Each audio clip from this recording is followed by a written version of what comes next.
Am I the a-hole for refusing to offer any kind of support to my children's half-siblings? I have two children who are now 12 and 11 with my ex who passed a little over a year ago. While we were still together, he ended up becoming infatuated with this addict who he left me for.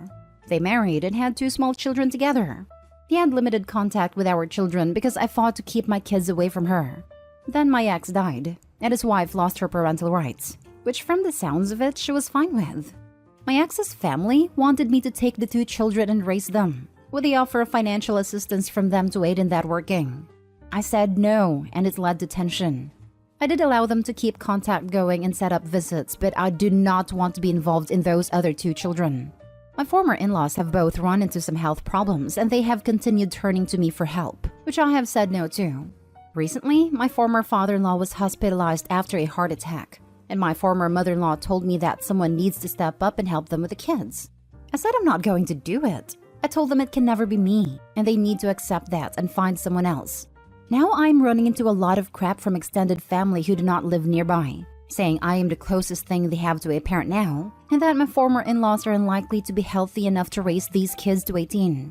And it would be evil of me to let the kids go into foster care or get sent states away from their siblings to live with me. They also claim I am going to make my kids hate me, which I seriously doubt. Am I the a-hole? Now for the top comments. Not the a-hole. Even if the ex had not cheated, you do not have immoral, and certainly not legal, obligation to those children. But he did. So it is even more understandable that you would not want to raise those kids. Tell your in-laws and everyone else that 1. You've moved on from your ex and feel no obligation towards him outside of your children. 2. They can either step up and take them. 3. To spend their time finding someone in the mother's family to take them instead of harassing you. I truly think his family has some nerve. They are the a-holes. It's appalling how so many posts here are. Hey, so your ex that you have kids with can no longer care for the children he or she had with another, and you already have prior kids with them, so you should take these children in too. I agree. I haven't been on platform long and I'm shocked by the question, but appalled by the demand. It's always people that are actually related to the children that don't want or can't handle the responsibility. Yes, I periodically have to walk away for months at a time.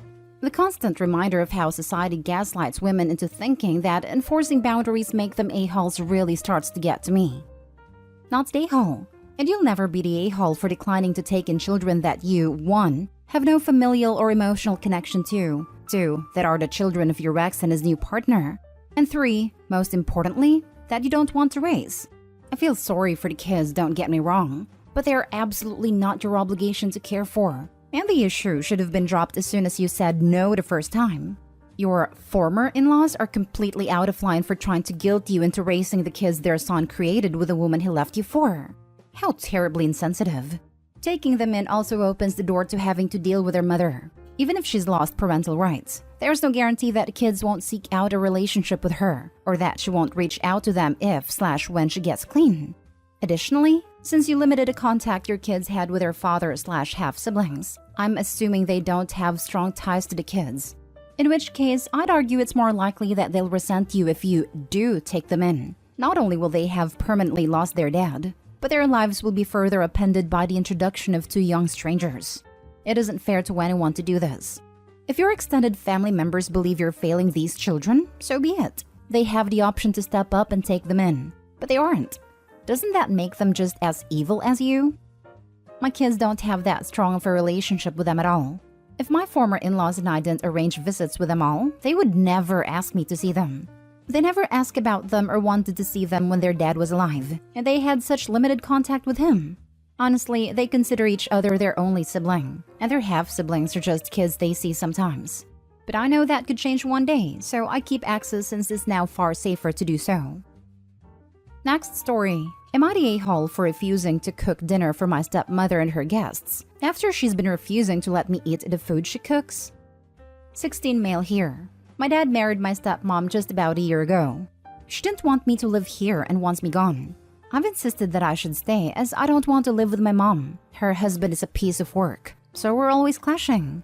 She announced last month that she wouldn't allow me to eat anything she cooks or cook anything that she buys, and I should arrange my own food completely separately, down to the ingredient level, including salt, because I'm not her problem to deal with. This is annoying, but anyway, I can handle it and I didn't want to act entitled. So I started buying and cooking my own food. We've been going like this since then. Her sister had an accident a few days ago. And on the day of the accident, stepmother texted me in the afternoon saying she's bringing the sister's children over and they'll arrive around midnight. Asked me to buy groceries and snacks and make a late dinner for them. I never replied to her and didn't do anything. I have to say that while for a few hours it didn't look good for her sister and had to go into surgery, it ended up being successful and she will thankfully make a full recovery. They came. She noticed there's no food and they indeed were hungry, so she was angry at me. I told her that is not my problem to deal with, and she said I'm being a jerk, and I said, takes one to know one. She ended up ordering pizza. My dad told me that I was out of line, and I should have just done what she wanted me to do because it was an emergency, and I should have done a favor for her, and it would have gone a long way to improve our relationship. I told him that our relationship has always been hopeless because she hated me for no reason. So there's nothing I can do that can make her hate me any less. And at this point, I've accepted it and don't care anymore. He said it's not true and now I'm grounded. Not today, Ho. Why is your dad allowing this to happen? You are 16 and living at home. You shouldn't be paying for your own food. Make your dad fix this problem. My dad pays me for the food I buy, although stepmother believes I should pay for it myself because I have an income. Yeesh, at least that's something. I'm so sorry you have to live in a house where your stepmom treats you like that. What you did was understandable considering your age and circumstances. Was it petty? If guests weren't arriving until midnight, the stepmother should have asked her husband to grocery shop and make food. Why ask Opie after treating him very badly? Because she's trying to manufacture drama to drive Opie out. What a nasty piece of work. When people say you should aim for fairy tale endings, they don't mean becoming the evil step-parent. Not stay home. She set the precedent in home, and when it came back to bite her, she got angry. It's unfortunate your dad allows her to say you can't eat food she buys when you're still a minor in his home. It is even more a shame that after allowing that behavior from her, he expected you to do for her sister's kids what she won't do for you. It's also not your responsibility as the minor in the household to improve your relationship with your stepmom who clearly resents you. It's extremely unfortunate that you don't seem to get along with the spouse of either of your parents. I think you need to sit down and ask your dad why he has higher standards for you, a teenager, than he does his wife, a full-grown adult. I'm a stepmom, and I most certainly think it's my problem if my stepchild is hungry. I also don't understand why he'd marry someone who is combative and not loving toward you. You were part of him, and she supposedly loves him, so what gives? I'm not sure what I'd do in your shoes since either parent's home sounds horrible to be in at the moment. Shame on your dad for failing to stand up for you though, when you needed it. It was the perfect opportunity for him to tell her that she shouldn't expect you to do for other kids what she won't do for you. The kids got fed. She ordered them a pizza. There was no reason to punish you for not obeying someone who can't treat you properly. She's got some twisted priorities to think feeding her sister's kids is her problem, but feeding her stepson is not. I'm utterly appalled at your dad for allowing her to order you to buy your own food. That's reasonable if you were an adult living in their home, but not as a minor living in their home. I do think I might use her food anyways and ignore her insane position, or sit her down and iron out expectations. I think you need to tell her point blank that she set an example for you to follow. So if she's angry with how you handled yourself, she asks herself to thank for your point of view. Next story is titled, Am I the a-hole for asking my dad why can he accept my sister but not me?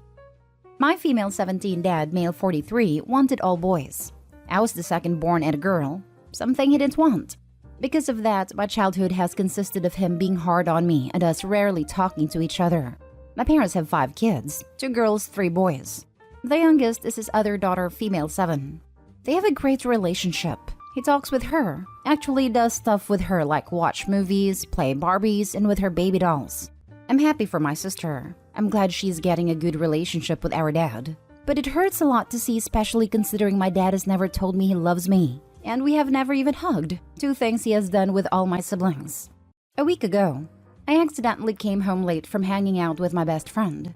I tried rushing home as fast as I could, but I was still 3 minutes late. Once I came home, my dad started yelling at me, and when I said, sorry I lost track of time, he yelled at me more, calling me irresponsible and that I don't think. My younger sister then came running to him asking if he wanted to watch a movie with her, and he said, Yes, honey. Just wait a few minutes, then I'll watch a movie with you. I've never yelled at my dad before, but all of the hurt just had been building up my whole life. I finally lost it. I ask, why can't you treat me well? Why do you hate me so much? You have shown you have loved my brothers and my younger sister, but you never have shown you loved me. I don't get it. He told me not to yell at him and go to my room, so I went to my room and cried. A while after, he came to my room probably after he watched a movie with my sister. He took my phone away and proceeded to say that he had always provided for me, and that's all that should matter. I didn't even say anything back. I didn't want to argue. My dad and I haven't talked since I was grounded for 5 days. I asked my older brother if I did something wrong. He said I probably shouldn't have yelled at him, but I said what needed to be said. I overheard my parents talking, and my mom was trying to explain what I was meaning, but my dad just called me an immature brat, and that I need to grow up. I felt like what I said wasn't wrong, but my dad has been making me feel like I'm crazy and in the wrong. So, am I the a-hole? Now, for the comments. Not the a-hole. I am so sorry your parents treat you so horribly. And I say parents because although the main perpetrator is your father, your mother has epically failed you by standing by and watching the blatant favoritism while having more children with a man whose love is dependent on gender. You are almost an adult. Please make sure you have a plan on how to remove yourself from this toxicity and heal from the damage your awful father has done. This should include figuring out how to support yourself financially and get counseling to mitigate the damage he has done. Parents who have no issue treating one of their children wildly different than the others also have no issue throwing that child out of their house once their legal obligations end at 18. Or before. I wonder if this is just a case of the scapegoat and he's just using her as his emotional punching bag. There doesn't need to be a golden child, but if the brothers can see the huge disparity between treatment of siblings, then yeah, Opie's definitely the scapegoat and needs to get out and get put in therapy because this sort of trauma has lasting effects. I wonder if Opie's father might suspect she's not his. It definitely sounds like he's got something against her. Not Dayhole. Sadly, your dad wanted boys and took out his unhappiness of having girls on you. It only seems to have accepted having a daughter once he had 3 sons and gotten what he wanted out of having sons. It seems you might be the scapegoat in your family. Edit. Also, any parents whose response to their child feeling unloved is to say they financially supported you so it's fine is an a-hole because they literally have the legal obligation to do that. So it isn't saying much about them as a person beside they follow the law. Yes, I guess I never really understood why he could be a loving father to my sister but never changed how he treated me. Now for the last story. Am I the a-hole for wanting to go to university instead of finding full-time job to help my mother with supporting my siblings? I am female 18 and this year I graduated from high school and applied for universities, and I got accepted to university of my choice. In my country, universities are completely free, no tuition fee. I got accepted to university in my hometown, which would allow me to live at home and work part-time to help my mother with living cost. Or I could go to university in another town, to which I got scholarship based on my grades and exam results, meaning that I would have my dorm and food covered and could focus solely on my studies. I come from a large family. I am the oldest child of 8 and my mother is a single mom. My mother doesn't get child support for most of my siblings' dads, and she mostly gets alimony payments provided by our government, and she gets some social benefit payments as well. I told my mother about my university options and she wasn't happy at all. She was discouraging me from applying in the first place, but I did it regardless. She originally wanted me to go to trade school instead of high school. After trade school, you cannot go to university because you lack qualifications. She wasn't happy. She told me that I shouldn't go because she needs me to go and find a full-time work. My mother doesn't work, so I can help with the cost of living. She also needs me to stay home because she needs help with my siblings. I really want to go, but my mother told my siblings, and my youngest sister cried because I am abandoning them. That's what my mother told them. I accepted a university place in secret and was planning on telling my mother just before I move out. But she opened up my letter regarding my scholarship and dorm and found out. She blew up at me, told me I didn't care about my siblings, that I'm selfish and only think about myself.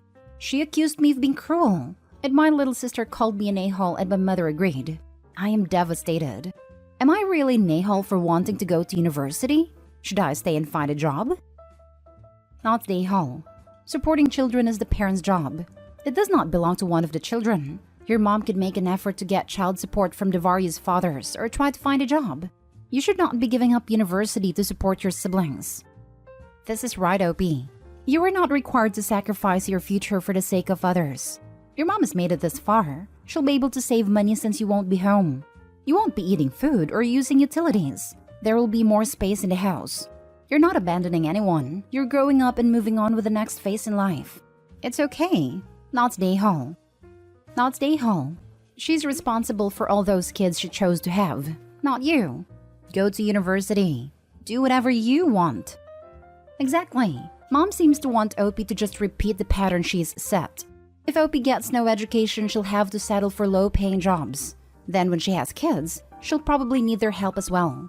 The best thing Opie can do for her siblings is to set a good example and make a good life for herself. Nothing against trade school, but that isn't what she wants, and this is her life. Exactly. As a mom myself, it pains me seeing her mom be like this. All I want for my daughter is to be happy and do what she wants in life. That's it. I brought her into the world. She doesn't owe me a single thing.